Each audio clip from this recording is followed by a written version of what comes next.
அன்பான சகோதர சகோதரிகளே, காலை நேர வணக்கம். இன்றைய நாளுக்கான தேவனுடைய வார்த்தை 1 Corinthiயர் 15:38.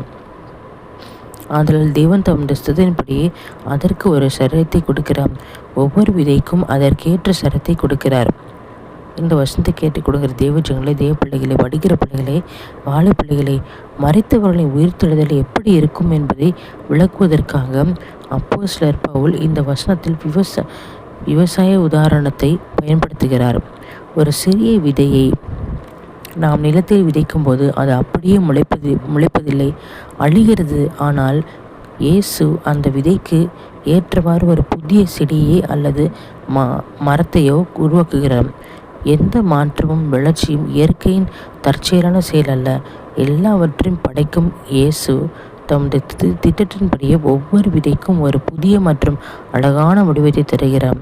அதே போல்தான் நம்முடைய தற்போதைய சாதாரணமான மனித சரீரம் அழியக்கூடியது. ஆனால் மரித்த பின் இயேசு நமக்கு தரப்போகும் உயிர்த்தெழுந்த சரீரம் அழியாததாகவும் மகிமை நிறைந்ததாகவும் அவருடைய சித்தத்திற்கு ஏற்பும் இருக்கும்.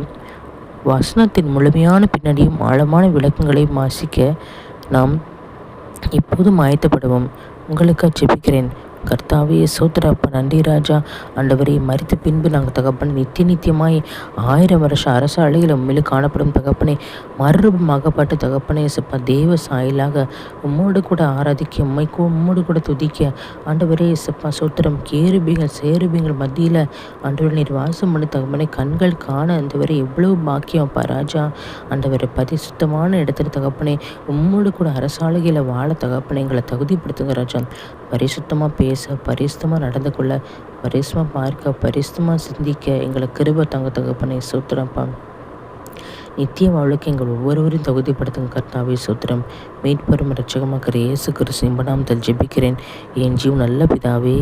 ஆமேன், ஆமேன், ஆமேன்.